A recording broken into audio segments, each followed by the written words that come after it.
Hello, everyone. For those of you who've not been to one of these before and not noticed, I am not Megan. The main difference is that I've got an English accent and she doesn't. But apart from that, not too bad. So I'm going to run through the RISC-V debug tutorial, hopefully quite quickly.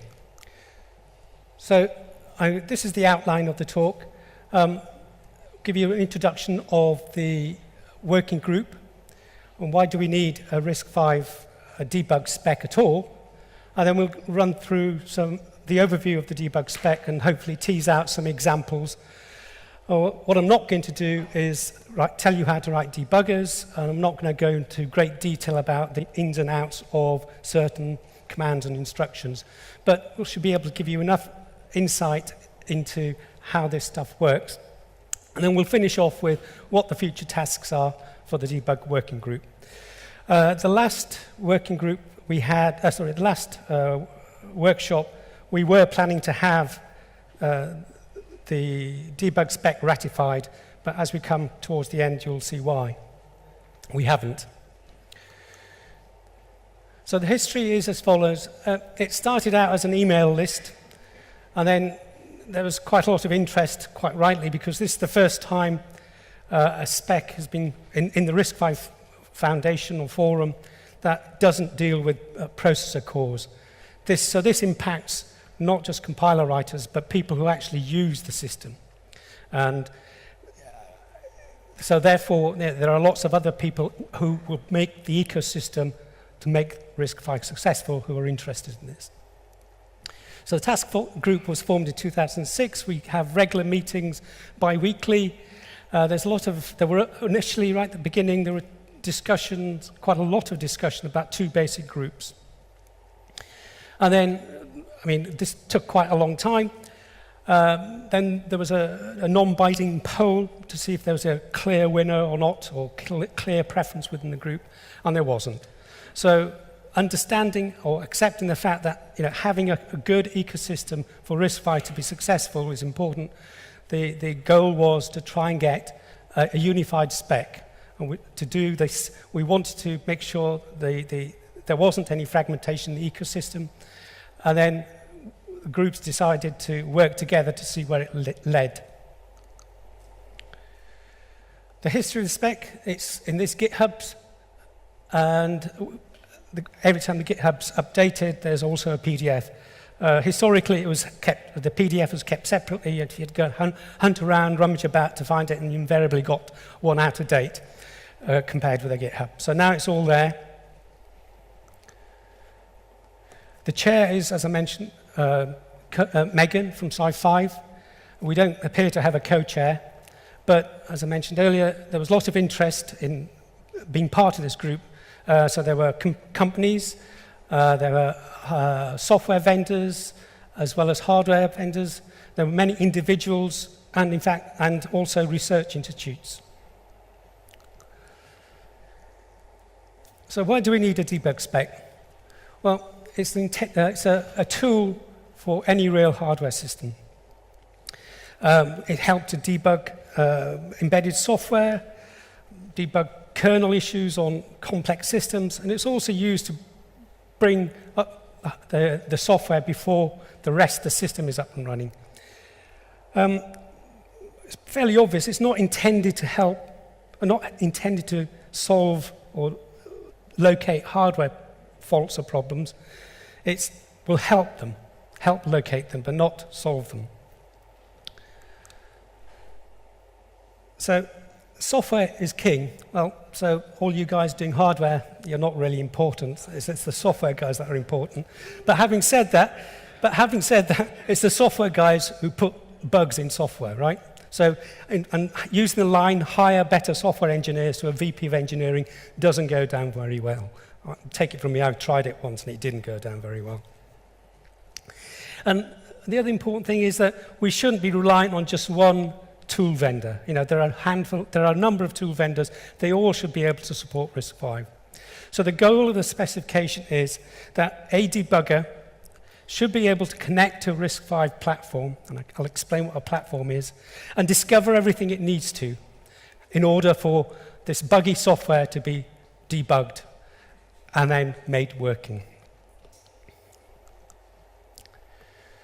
So there are many features in the debug spec, and some of this is reflected by the fact that we have a wide range of people interested in making RISC-V happen, and they come from different backgrounds and different target applications. Even though we have a lot of features, the features should support things like all ISAs should be supported, so RV32, 64, 128. The basic features that must be supported are things like being able to access GPRs. Other aspects, things like FPRs and CSRs, they're optional.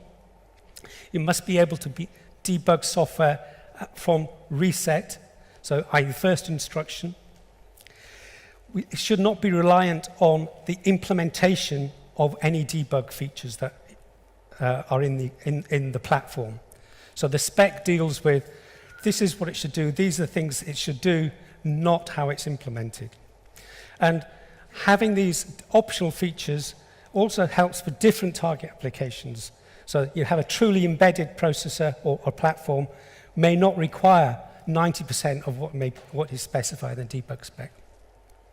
So, why tax people for implementations that they don't need?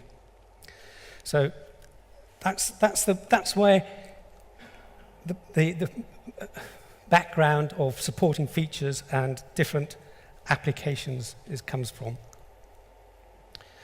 So I'm going to spend a little bit of time on this diagram because I think it's quite important to get across what's in and what isn't in the debug spec. It's to provide visibility from the external world via an external hardware of what's running inside the platform. So the debugger will connect usually on a host. It'll connect via some wet piece of string or JTAG to a debug transport mechanism. So that this is showing JTAG, but it could be USB or could be any of your favorite interfaces. It connects to a debug transport module, which then talks to a debug module interface and then to a debug module itself. The debug module itself has halt and resume control of the hearts. The hearts are where you do your grunt work. This is where the code's actually executing. And then, as I mentioned, the mandatory support that it must have is some abstract commands. And the mandatory support of the abstract commands is that you must be able to access the GPRs. The rest, things like other GPRs, FPRs and CSRs are optional. You can also have master bus access, which means you can access memory within the platform. That's optional. And there's also an optional program buffer from which you can execute instructions that the debugger loads to provide more features.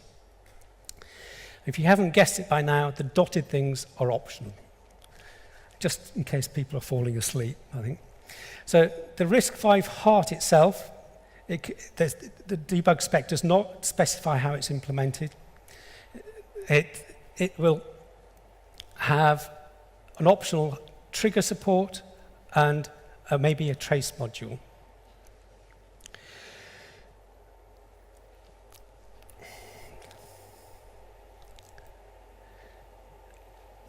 There isn't a mandate for how many hearts are supported by a debug module, but the expectation is at least one heart will support at least one debug module will support at least one heart. But in general, there'll be a single heart supporting all the hearts within a single debug module supporting all the hearts in the platform. So the basic features are selecting hearts. So that means which one of these hardware threads in the platform you actually want to do something with. Then halt or resume, typically halt. Do some stuff in terms of abstract commands, maybe looking at GPRs, although an optional feature is also to be able to access GPRs while the system's running. But that, again, is optional. There's the support for a program buffer, and the program buffer can be from, because it's optional, it can be 0 up to 32 words deep. Single stepping is necessary. And then you need to be able to debug across reset and power down. And then optionals is, the triggers are optional too.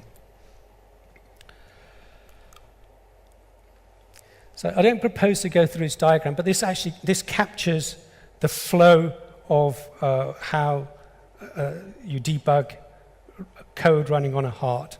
So the green one up the top is your heart running. If you support the optional GPR accesses via abstract commands, you go around the loop at the top.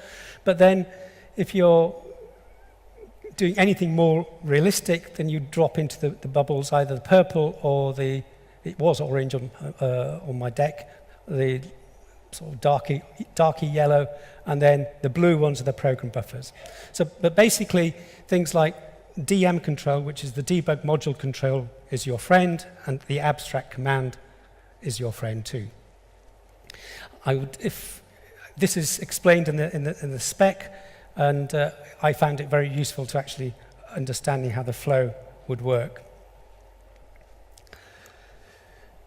Some definitions. We had some problems with people who come new to the spec, who haven't read the ISAs, understanding what some of the terminology is. So xlength is the length of an X register, heart is a hardware thread, and WARL is write any and read legal. So that is quite helpful for working out what optional features are actually implemented in your target system. So debug logic. So the debug logic is specified in the debug module, in the debug spec. The debugger would assert DM control. So the font change there is to represent a register in the debug spec. So non-debug module reset is asserted by the debugger by asserting that bit in the control register. What parts of the platform actually get reset are implementation specific. We do not specify that in the debug spec.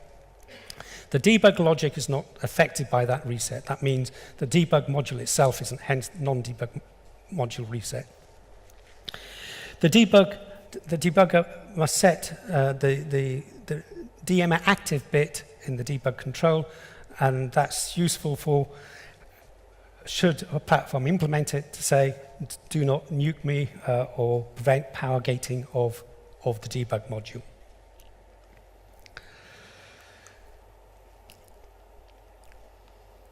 So the heart is when you plug in the debugger in, the heart is waiting for instructions from the debugger. Now the instructions could be abstract commands, or they could be program buffer instructions.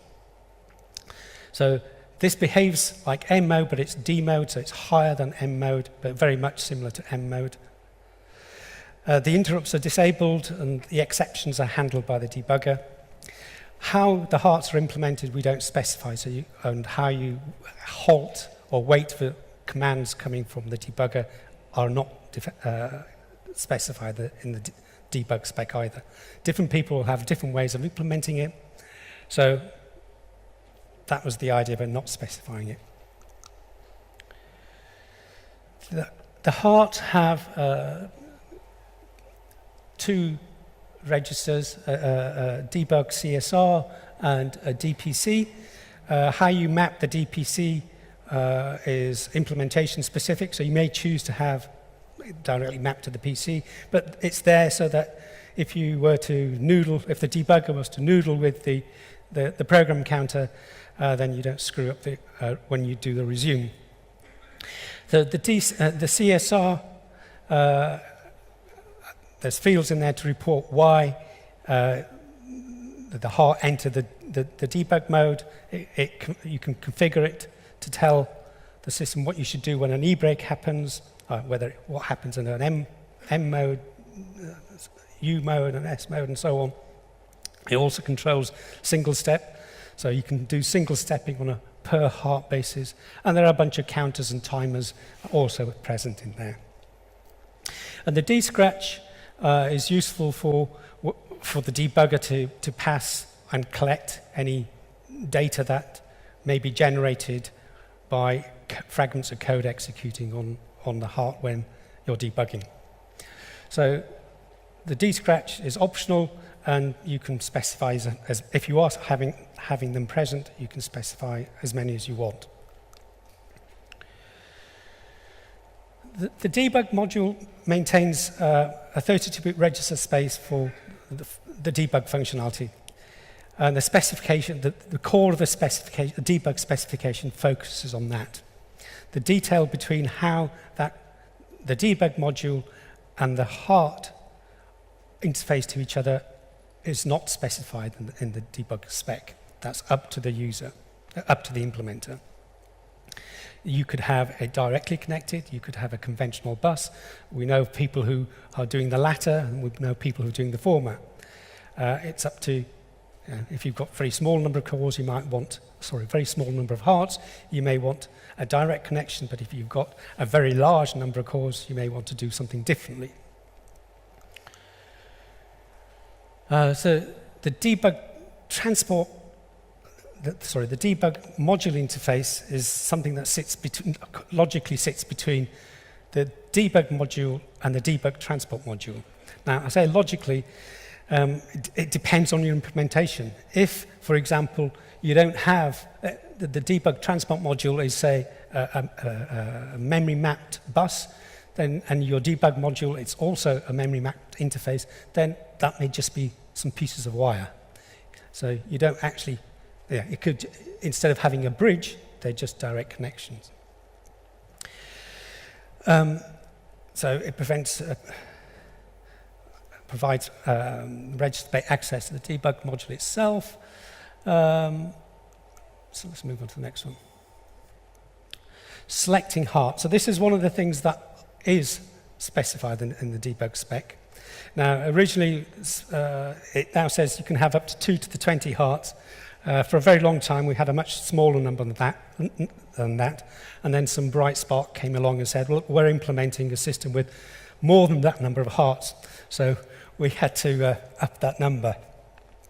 So in order to support this, the small number became 2 separate partitions, so we wanted to be backward compatible. So we have a heart select high and heart select low, logically known as heart select. And so you write the ID of the heart that you want to halt or resume. The mapping between heart ID and the heart selector is not not guaranteed to be one-to-one mapping, but the debugger can look it up. And then there is an optional feature to have select a selection of hearts to halt or resume rather than stopping them all. So this is teasing out some examples. But I did say I'm not going to write the debugger, but I'm just going to give you some examples of how this works. So DM control is your friend. So you select the heart that you want in the register I just pointed out. Do halt request. Then the debugger waits for all halted in the debug module status register, and then it clears halt request. And then to do the resume, you do set the resume request, and then you wait for all resume ACK.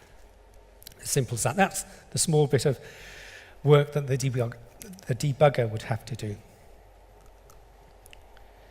To select multiple hearts, if it is supported, then as an example here, it's a windowing-based system, so you, in a window, you select the offsets that you want to select, and then you write to heart select window, and then you select the final one in heart select low and heart select high. So here is an example of heart number 33, 37, and 5. It's the same principle as before, but what you've done, same principle as the previous one, but what we've done extra here is to set the bit mask for heart 33 and 37 before applying halt in DM control. As I mentioned earlier, the abstract commands, the ones that are required are read and write of GPRs. All the rest are optional. So reading and writing to CSRs, floating point registers is optional. Also is optional doing runtime, not stopping the heart to go and look at read and write registers. Some people have implemented that optional feature, but it's not mandatory. To perform an abstract command, what you do is you write any data. So, for example, if you want to do a write, you write to the data register, which is an abstract register, and then the debugger writes to the command register, and then it waits for abstract CS busy to go low. And for the read, you write the command register, wait for abstract CS busy to go low, and then you extract the data from the data register. That's the simple sequence that the debugger would have to go through. As we mentioned earlier, the program buffer is an optional extra. And what the debugger would do, so this is intended for, it's a feature for maybe having, the debugger writes some code for accessing some part of the state that isn't specified in the ISA, but it's also useful for doing breakpoint setting or fetching buffer memory or writing memory. So what the debugger would do, it would write the instructions into the program buffer, and then it would use the abstract command with a post-exec bit, and that would execute the program buffer, and the debugger would wait for the abstract CS busy to go low. So the program buffer, the first diagram it showed, it was a program buffer that was 0 to 32 words deep, but it could actually be in memory. The debug spec doesn't specify which way you want to implement it, and one of the ways of determining whether it's got program buffer memory or not is by executing instructions, and the debugger would then go and look at command error to work out whether that is possible or not.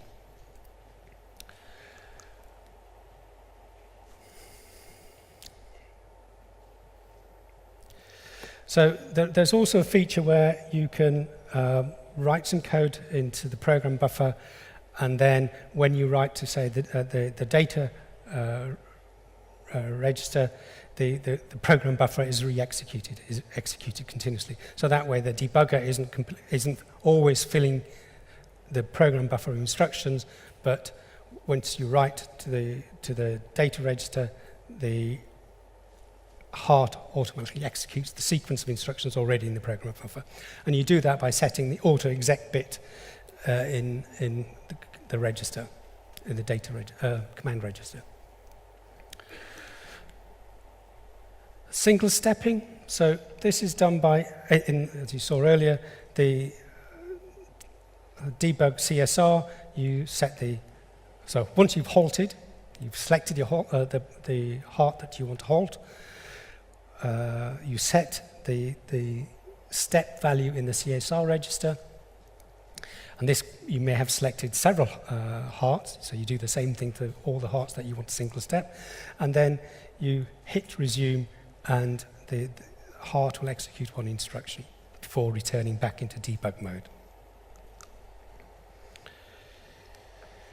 The hardware trigger module is an optional feature, and this allows So the number of, if you implement it, the number isn't hardwired, so you can have up to 2 to the x length triggers. There's 2 types of triggers currently being defined. There's virtual address and data match, and then instruction count. Having said that, I think there's another proposal for some more going through the task group at the moment. Has been proposed to the task group, and I think we're working through that at the moment. And then once the triggers have been set, the debugger will poll the halt sum to see if all the hearts that should have been that were selected have halted or not.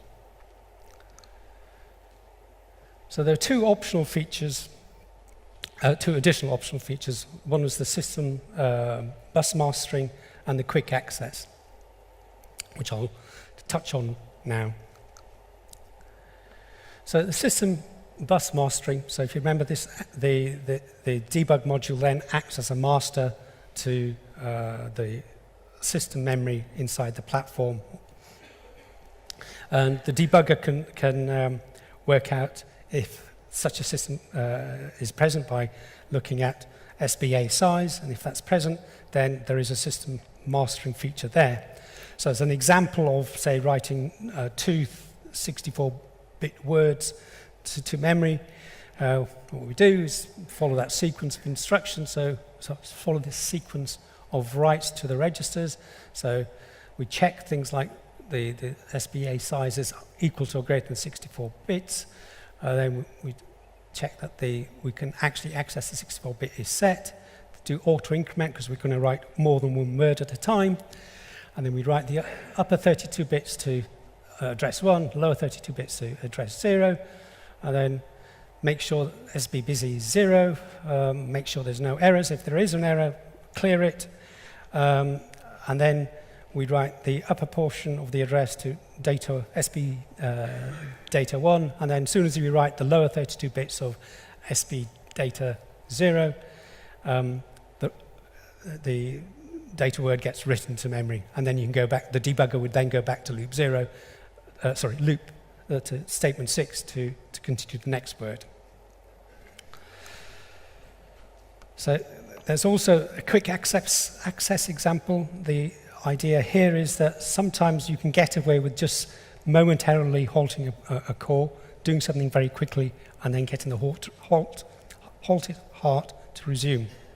So here, what we want to do is set what happens when a trigger occurs in M mode. So we're setting the appropriate bit in the mask, the CSR for the M control bit in the CSR, and then we write to the command to perform a quick access. And what will happen is the heart will get halted, execute program buff 0 to program 4, and then resume. For some situations, this is okay, but for maybe highly deterministic real-time system, this probably isn't. This does assume that you've already written to the trigger registers and the trigger values beforehand. So here are some public implementations of the debug spec. So there's OpenOCD, which you can download from GitHub under RISC-V. It's in the simulator, Spike, and then you can, the Rocket core that's supported by Sci-Fi also implements it. And I know there are other people in the audience who have their own GitHubs, they're in public. I apologize for not putting them on the slide here. And then Sci-Fi's Corplex core has that too. And then the likes of others, Andes and so on. So I'm not going to go through all these lists, but there has been quite OpenOCD isn't part of the spec, but just to show that there is the ecosystem happening and people are building their debuggers on top of OpenOCD. So this is also available on GitHub. So it currently assumes it's RV32 and 64. It supports accessing GPRs, FPRs, and CSRs, has program buffers and abstract commands.